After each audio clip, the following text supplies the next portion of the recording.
Hi guys, and welcome to another episode of Among the Stars Celebrity Perfume Reviews. So today I am reviewing the much anticipated Harajuku Lovers Pop Electric line. So this line launched this year, 2014. It was kind of a surprise that it was launching. Now, I have known about this line since mid-January because there was an article that got released that she was talking about it coming out. And then nothing really happened with it. Nothing was really talked about it. So I figured they kind of just dropped it. But no. She actually did go ahead and release this line. The line was exclusive to HSN and will be getting a worldwide launch later. So like I said, I will be doing... And like I said yesterday, if you watched my video yesterday, I'm doing these all in one. So we're kind of just going to run down the line and go from there. So... the first one I'm going to review is G. Now this is the first, this one is the one that represents her. The box is completely different, redesigned from stuff that's been done previously. So on the front it says Harajuku Lovers Fragrances, which is the same logo we've seen before. It's got this dripping metallic silver, and then all around the box you see these words, the Harajuku Lovers, and then on the bottom it says G, Pop Electric. I got the 1 ounce bottle of the all 5, which was kind of hard for me to do because, oh, sorry, cold chill. I literally have every single one, until these came out, every single one I have has been the 0.33 ounce, 10 mil ones, besides my Super G, which my Super G was a 1 ounce. But when I found out these ones are coming out, they only are releasing them on HSN 1 ounce and 1.7 ounce. So I got the 1 ounce because they were selling a pack of them for cheaper. So this is the box for it. And then G looks like this time. So difference in the bottle design this time is it's still the same face. Like you guys can still see her face is on the bottle. But everything's kind of dipped in chrome metallic metal. And then are kind of dripping down this pastel blank white bottle on the bottom, and then on the very, very bottom it says G Harajuku Lovers, and the bottom is a white milk glass square versus it being a clear round one. The bottle lids still come off this way, and they have that Harajuku Lovers heart on there. So G is described as a stylish and creamy gourmand scent of energy and sex appeal, made from coconut, cream, flowers, musk, and wood. So this one, and the way that Gwen, when she launched them on HSN, she talked about them. She said that each one of these is a whole new fragrance, but they're almost like a reinvention of the originals. So this one is very now, I live in Iowa. This may not be a thing in other countries, but, or even other states. I've heard people who don't even know what this is outside of Iowa.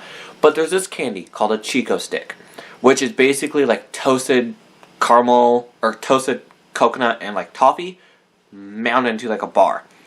So I get a lot of like heavy coconut when you first spray it, but it's like toasted smelling. And then it kind of goes down into this creaminess. They said something about on HSN that there was a creme brulee note, but I'm not seeing that listed. I'm not really picking up a lot on it. I really kind of just smelled the like a toasted coconut and like a musky wood kind of blending together, give this nice sensual scent. The thing that's different about these versus all the original ones is these are all eau de parfum sprays versus the first line, which were eau de toilettes. And these actually do last a lot longer. The original line lasts about 4 hours on my skin. These last about 6 to 8. So this one really doesn't change much. I mean, I like this one because it is very sexy and it's very like nice, sexy coconut. And it's kind of just sexier coconut. That's probably not even a word. But more than the original one was. So this one's really similar to the original in my opinion. It's just a lot more coconutty and a lot sexier. The next one is Love. And Love is a luscious fruity floral composed of Passion and Romance, made from apples, pears, jasmine, musk, and cashmere. So this one, similar to the other one, exactly like all the boxes are exactly the same. The colors just change. So this one has the dripping pink, and its bottle looks like this. Now, the one thing I did notice after I got these from HSN is all my bottles were perfectly fine except for this one. And this one has this little white dot on top of her head. See if I can get it. Yeah, see it? It's got this little white dot. And I don't know if that's normal, if that's supposed to be there, but she's the only one that has it. So, this one is battling it out to be one of my favorites. Because there's two, out of these two, I have two favorites out of these. But this one is really nice because when it first opens up, you get a lot of that apple, the pear, and it's the one I like because it actually changes as you wear it. So this one, you get a lot of the apples and pears when you first spray it, and then it kind of slowly becomes this apple jasmine kind of scent. And then as it dries down even more, you get some of that cashmere and the musk, but the apple's still really present throughout this fragrance, but it's still really nice and crisp and fresh. And I really, really like this one.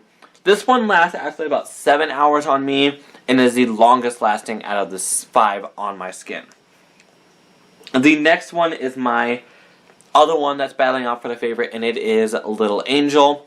Little Angel is this kind of greenish blue color this time, and is probably my favorite color in a perfume bottle right now because how gorgeous is this color. So this one is described as irresistibly addictive, a blend of juicy berries, candied violet, sugar rose, lollipop accord, and amber. This one is the kind of sweet, friendly gourmand out of all of them. This one, when you first spray it, you really get that lollipop accord mixed with the juicy berries for this really nice, candy, sweet beginning that smells ridiculously wonderful. As it dries down, you get that candied violet coming in that kind of gives it the sweet floral, but not making it overly floral where it overberries that lollipop accord and the juicy berries, which I feel like it's almost like a juicy berry lollipop because it really is this kind of lollipop juiciness that's throughout the fragrance. The rose kind of gives it this light sweet backing, but I really feel like the lollipop accord is its main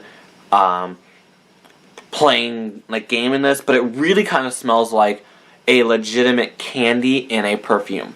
And it's not like sticky sweet candy, but it's really like the smell of a lollipop before you lick it, if that makes sense. So it's still kind of that hard candy kind of scent before it goes into anything else.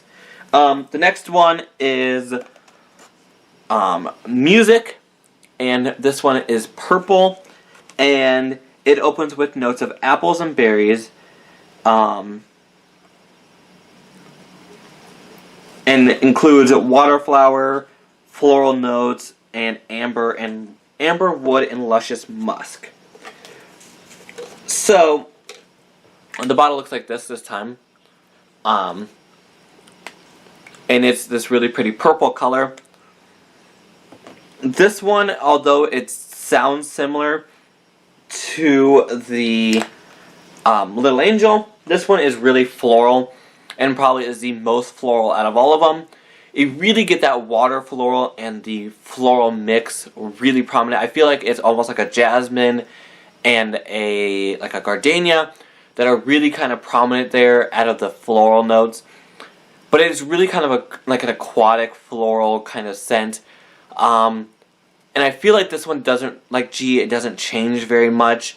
It's very kind of just like this floral musky kind of scent that's not heavy and overbearing, but is probably the most mature out of the 5. So that one's Love. The final one that we have is Baby. And as you guys know, I don't know if I've ever talked about this before, but Baby out of the original line was the one I don't like at all because literally it just smells like a baby powder. So this one is gentle and soft and sophisticated, a powdery scent that contains a chord of baby musk, flowers, and vanilla. So this one, the box is pink, like this really light kind of rose pink. And initially looking at them, it's really kind of hard when the light hits them to tell the difference on the box between G and this one. Baby looks like this. It's this really light silvery pink metallic. But its scent, as I just dropped its head, when you first spray it, it almost has a little bit of a candy spritz to it very quickly. But then it dries down, and I feel like this one is similar to the original, but it's more sophisticated. But it still has a lot of that powderiness to it, but I feel like it's almost like a vanilla scented baby powder. And in a weird way, it almost kind of reminds me of the way that Lady Gaga's Fame smells like directly on the bottle, not when you spray it. It just, like, on the bottle it doesn't smell like it, but on paper, this smells like what Fame smells like if you let Fame sit and you smell the bottle after it's been sitting and you haven't sprayed it for a while. That's what I kind of get at this. But it's still very baby powder-esque, but not super straight, like, poof of baby powder that the original Baby was. But I still am not a huge fan of it because, as you guys know, I'm not really big into the baby powder scents. If I wanted to smell like baby powder, I would throw baby powder on myself. So, that was my review of the Harajuku Lovers Pop Electric line. I hope you guys liked this review, and I will be thinking of what I want to do for next reviews. The next review video you guys will be getting is my 1989 album review. No idea when that's going to be up. I still am waiting on a couple things before I do that, and then we'll go from there. So, as always, guys, thanks so much for watching. Follow me on Twitter, A to S Perfume, and Instagram, Among the Stars Perfume. And as always, have a great day. Bye.